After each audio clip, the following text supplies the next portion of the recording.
ఎడతెరిపి లేకుండా కురుస్తున్న భారీ వర్షాలతో గోదావరి ఉధృతంగా ప్రవహిస్తోంది. ఈ నేపథ్యంలో పశ్చిమ గోదావరి పెనుగొండ మండలం దగ్గర వశిష్ఠ గోదావరికి భారీగా వరద నీరు వచ్చి చేరుతోంది.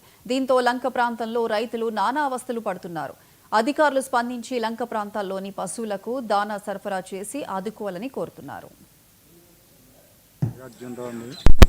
పశ్చిమ గోదావరి జిల్లా సిద్ధాంతం లంకలో దూడలు మీరు మేపాలన్నా ఎక్సైజ్ పంట తెచ్చుకోవాలన్నా చాలా ఇబ్బందిగా ఉంది. ఇక్కడ 10 సంవత్సరాల నుంచి ఇదే బాధపడుతున్నాం.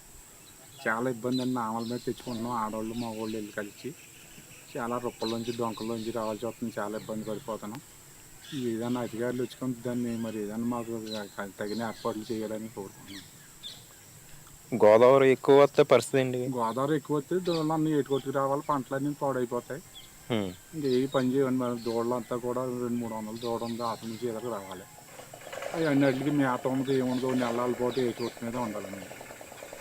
మాకు మరి మీరు అయితే ఇది వరకే పోయిన సంవత్సరం గోదావరి వచ్చిందండి. 3 సంవత్సరం చాలా వరకే మాకు దూడల మేతలన్నీ అవన్నీ చాలా వరకు సాయం చేశారండి. అప్పుడు మరి ఈ సంవత్సరం ఇదిగో గోదావరి వచ్చింది. ఇప్పుడు ఎవరికి రాలేదని మరి లంకలు పలపాలని అన్నప్పుడు ముందుకు పోయి పంటలు కూడా పోనీయండి. మిరప తోటలు అవి ముందుకు పోయి నాశనం అయిపోయినాయి.